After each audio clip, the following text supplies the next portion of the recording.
So, I've not been online for a little while. I've had a load of projects to do. So there's a house extension being built, which is sucking a lot of my time. There's loads of mini projects going on, and I know there's a few that I need to finish off on here, such as the microwave spot welder. That I am going to get on with quite soon. However, this morning I have a new project arriving, and it's got 4 wheels. It's well, I'll show you around it in a minute, but I'm starting to gather parts to build an electric vehicle, and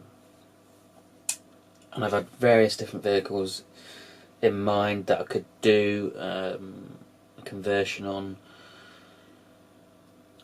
but none of them have really drawn me in that I really want to do it on that particular vehicle until I saw this one, and it was a good price and it kind of ticked most of the boxes that I wanted.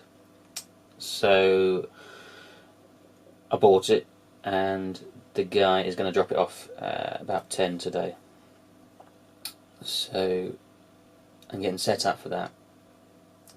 Anyway, I'll walk you around the vehicle and I'll give you a bit more of a talk about it in just a minute when he arrives. Cheers. Forgot to mention, before I turn the camera off, I bought a new camera too. A Lumix G7, I think it is.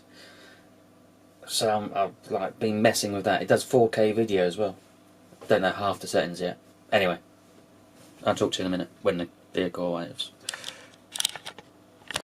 Okay, so hiya. So I'm back in the workshop, and I'm about to show you the new project that I have just bought. It's a beast. So it's from 1972, and it is one of those. I need a wider angle lens on this. It's a Land Rover 109. It's MOT tax exempt.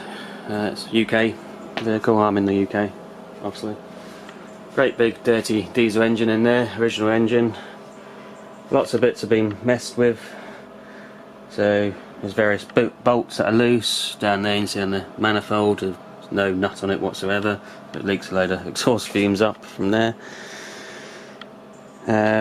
Someone's done a wonderful job actually. I'll show you this over on the braking system. The metal pipe obviously detached at some point, so someone's stuck a load of gooey stuff on it to try and make it work. That's a vacuum servo, and the brakes are shocking.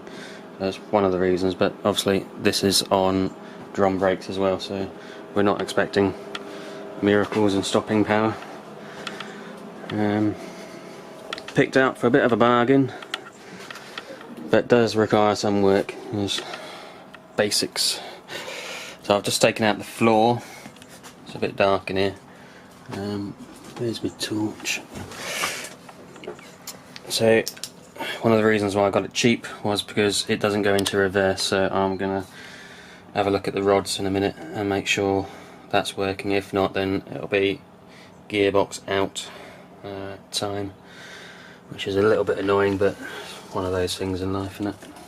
I've got to do the mountings for the gearbox and engine as well, because whenever the handbrake's applied, the whole engine gearbox assembly moves, which isn't good. So around to the back. So one day I might convert this to electric. That's my kind of thought process here. And what would be ideal is all these little cubby holes that I have in here. There's another one up there where a spare wheel would have been, but all this box section along here and down there, apart from a little bit around this area and that area where the wheel goes up into the suspension, I can use for batteries. And then obviously underneath the vehicle as well, because it's high up, there's a good possibility I can make something to fit in there. The fuel tank's here, so I could fit a load of batteries in there maybe. So yeah, that's the project. So I'm going to start tinkering with it and getting it running. Once I'm happy with it running, then I will start thinking about converting it over to electric. And